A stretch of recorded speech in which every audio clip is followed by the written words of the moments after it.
All right. Hello, everyone. We are on our way to the Central Market. We're going to go get some stuff there. What kind of stuff are we going to go get? Dry meat. Anything else? No. No? So, what are we going to do with the dry meat? I guess we saw this recipe last weekend. Yes. So we made the dry meat. Essentially, what they do is they picked up a piece of meat. It's a specific part of the cow, and they cut it in a way that it looks flat. And then after it is flat, they put sort of a net around it, and on this net they hang it outside for 2 nights outside of the house. They're just trying to cure it, right? Yes, outside. Yeah. Okay. So we're gonna get this meat, and maybe today or tomorrow, probably today, I guess, because we're going over to your mom's tomorrow. Yes, we are gonna have a Mother's Day celebration. But anyways, with this meat, we learned that from a Brazilian very important chef. So we are gonna get this meat and cook it with some rice, some eggs, to make it really nice. It's a simple recipe, but I mean it tastes fantastic. Yeah, and there's no seasoning in it.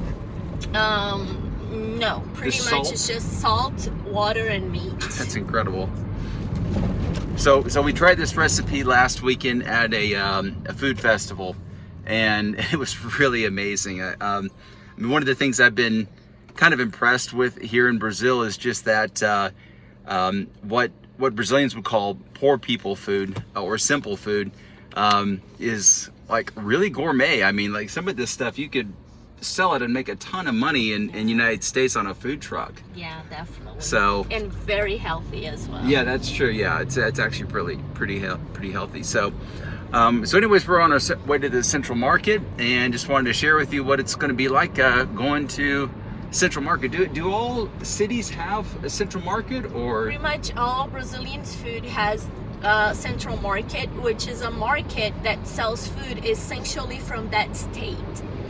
So my state is the state of cheese, so they have all sort of cheeses. They have dry meat. They have typical fruits and vegetables that are grown only on that state, and you'll find absolutely amazing gourmet food and things like that. So especially desserts that the old slaves women and also the other women would make since the test of the state.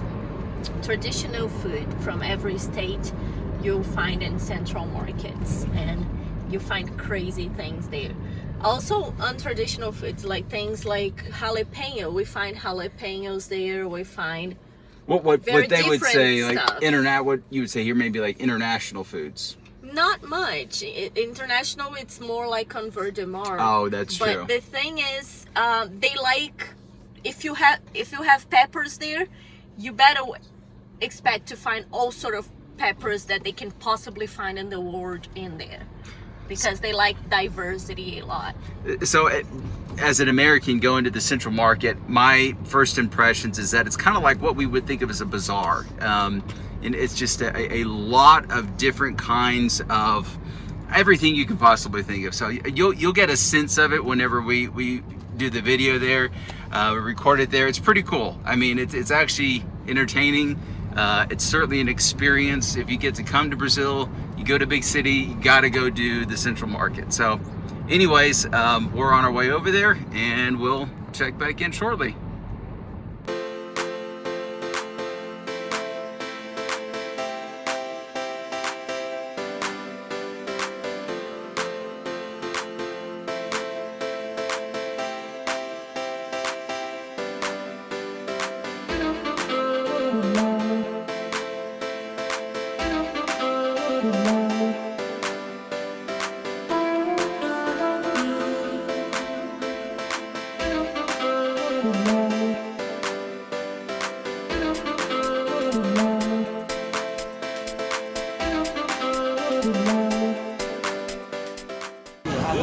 Essa novinha que você fala é o quê? Quanto tempo que ela foi curada?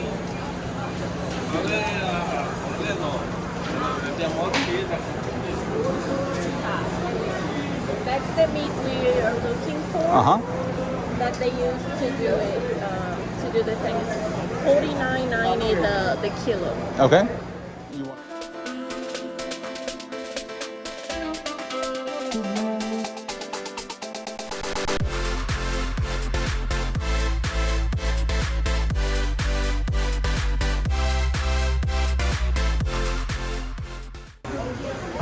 Só uma cabeça tá quanto? Exato.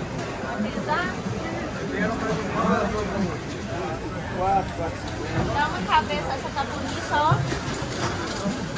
Super nice. O que é esse aqui?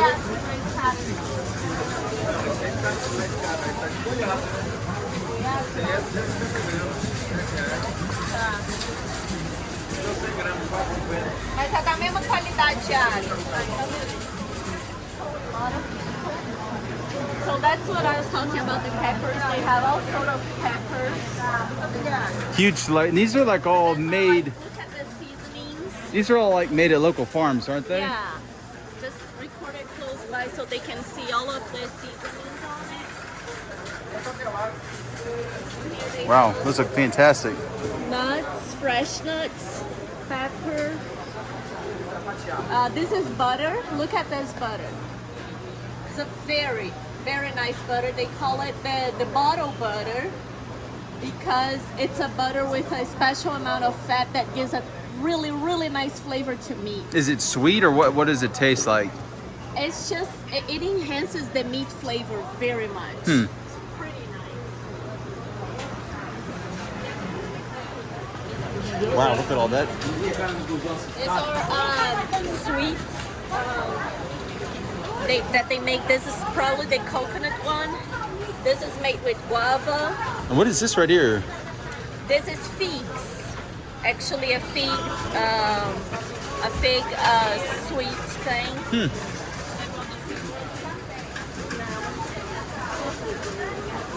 Those are different types of honey. So you have the regular honey from another type of bee, and this in the middle is dulce de leche. Oh, okay. Everything very well, nice, sanitized and everything. Yeah.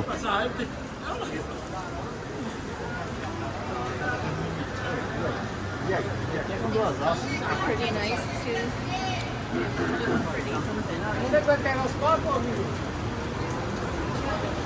So what about these? These are like traditional water filters, right? Yes, those are traditional water filters. It's a filter made out of clay. It's considered the best filter of the world. It does filter water. And you got some nice cookware. Yes, so this is made out of copper. So all of these are copper pans. Yeah, I can't imagine how much that would cost in the United States. Yeah. That's pretty cool.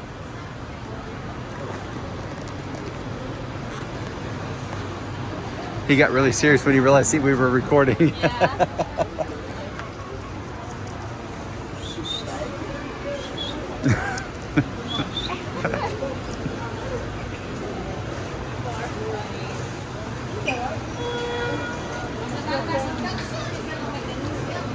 Oh, it's purple, so it must be acai. Oh yeah, that's it. Anytime you see this color of purple, without a doubt they sell some kind of acai dessert. What about this? Oh, he did. He already told you. Gringo. Yes. Oh my God. It's like seeing a bald eagle or something. This is the price. So they have dried meat here. They have all sort of cured and dried meat. So we are looking for dry meat. This is some more exactly what we're looking expensive for, meat, isn't yeah. it? Look, he's cutting over there with his hands. Very concerning. It's on.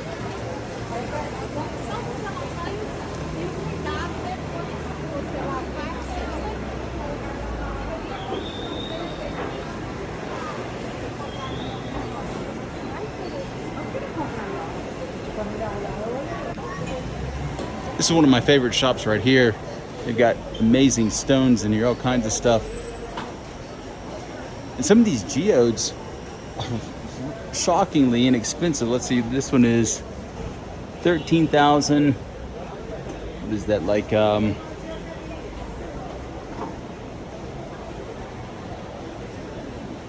it's about $3,000, $3,500. So not necessarily shockingly inexpensive, but if you were to try to buy that in the United States, I just can't even imagine how much it would cost. Actually, let's go over here because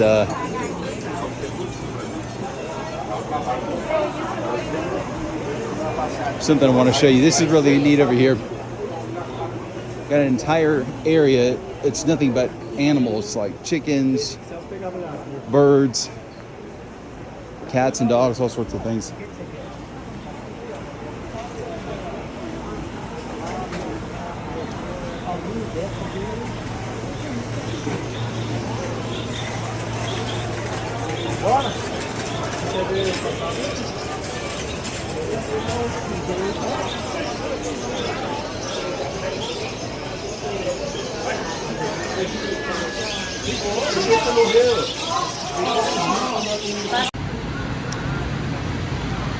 So one of the things you see in Brazil is how well space is utilized. This is on top of the shopping area. This is like a green space, and there's some bars that are connected to these little green areas, so you can just come up here and relax. During the summer, you see a lot of people occupying this. Well, so right now we're on our way. We just got done at the Central Market. We're going to go have some lunch. This restaurant that we're going to, it's one of our favorite restaurants to go to. It's kind of a tradition to go there on a Saturday. We've actually got two, but this one's got super fresh food. The other one that we go to is a place called Project Sabor, but this one it's a great buffet. It's one of the things I can say about Brazil. I love the buffets here. It's delicious Yes, food. that's one thing that I was gonna say is like in the United States, for some reason, Americans don't like buffet. And I never understood why, because buffets in Brazil, they are so super nice. You go to the buffet and you're like, your jaw dropped. The food is so fresh, comes straight from the kitchen. They leave it there for a certain period of time, and it just fills up with people because it's super nice. It's not like going to Luby's or I don't know, someplace like that, you know. Not at all. Every food is fresh food. That's the thing for Brazil, is like every food is fresh food. And they don't have ideas of how gourmet their food is. That's true. They think that their food is crap, but their food is actually super nice. Everywhere you go, you find rice, you find beans, you find fresh meat, you find things that your mama would cook at your home. Yeah, and I haven't found maybe one or two places where we went someplace and the food really wasn't all that pleasant, but the vast majority of the food, super fresh, really well prepared. And I think that's like a really good analogy. Like whenever you go there, like you feel this is something my mom might have made for me at home. So that's a good point. So we're on our way. Of course, when we get there, we'll share that with you. You're going to be able to see what it's like to go to Brazil, to go to a restaurant in Brazil on just a Saturday. So we'll see you in a second. Yeah, so traffic in Brazil is nothing like it is in the United States. There's a certain kind of flow to it. Stop signs don't actually mean stop. It just really kind of means Suggestion. Yeah, it's more of a suggestion than it is mandatory. But I mean, like the one imperatives are like, don't drive through a crosswalk when the light is red. So there's like, sometimes you go through an intersection and you'll actually have a second stoplight inside of the intersection to control the traffic through the pedestrian areas, like on a crosswalk or something like that. Yeah. It takes a little bit of getting used to, because, you know, if you come from like the United States, you just assume, well, it's green, obviously I can go through. No, you can't. You go through, and then in the middle of the turn, there's another traffic light, and then you have to stop in the middle of your turn. Yeah. Which is very weird, and I never thought of it that way when I was living in here, but now that I am returning from US and living in here, I realize that it's a it's confusing for the drivers. The pedestrians are super helpful to remind you that that is an area that you're supposed to stop at if you happen to forget. So are you looking forward to going back to the United States and not having to worry quite so much about the traffic? I miss that a lot about United States. It's like not having to worry about the traffic. But I love the human interaction though. We have too much human contact. And that's one of the things that depressed me a lot when I was living in the United States, is that How impersonal it was? yeah, everywhere you go, you drive, you wouldn't even see people's face very much. But over here, wherever you go, there's somebody smiling, there's somebody saying hi, there's somebody, you know, just doing all sort of things, including checking you out. So I think it's partly because people are very nice here, but also because you spend so much time sitting still in traffic. yeah. You have like that opportunity to do so. You just kind of, I think you kind of accept it.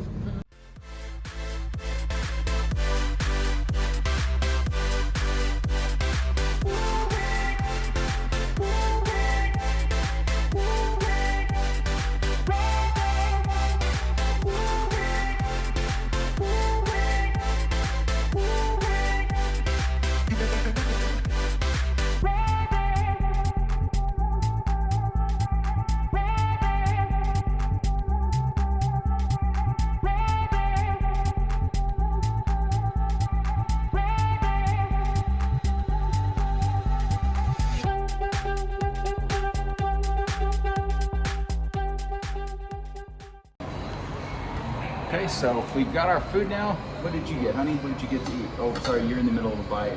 So here's what I got. Here we go. Some kind of sausage. I think it's linguiça. Some pork fillet. Calabrese sausage. Oh, calabrese. Okay. With wine.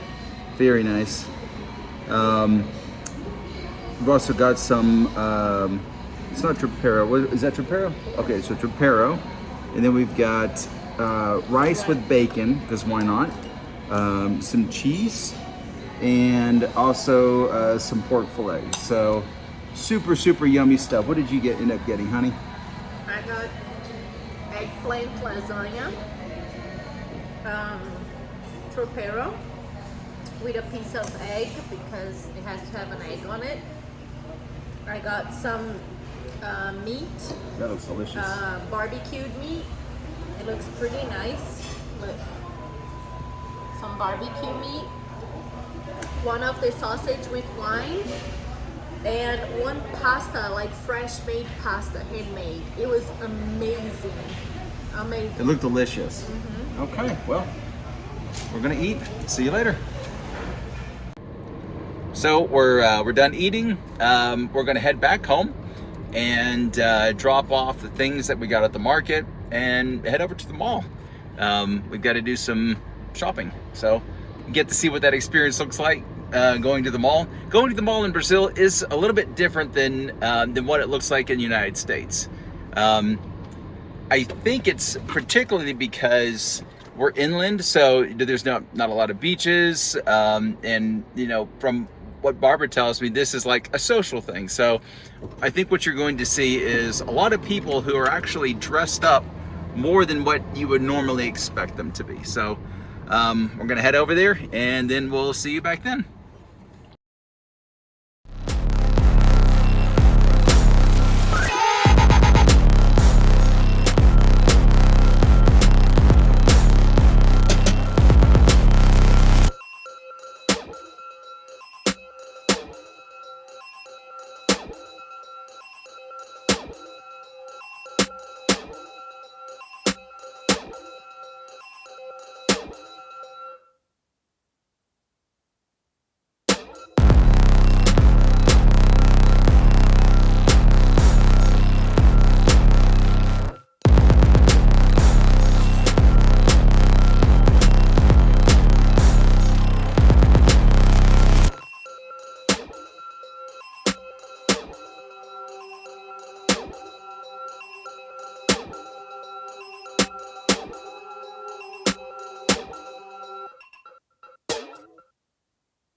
What on earth?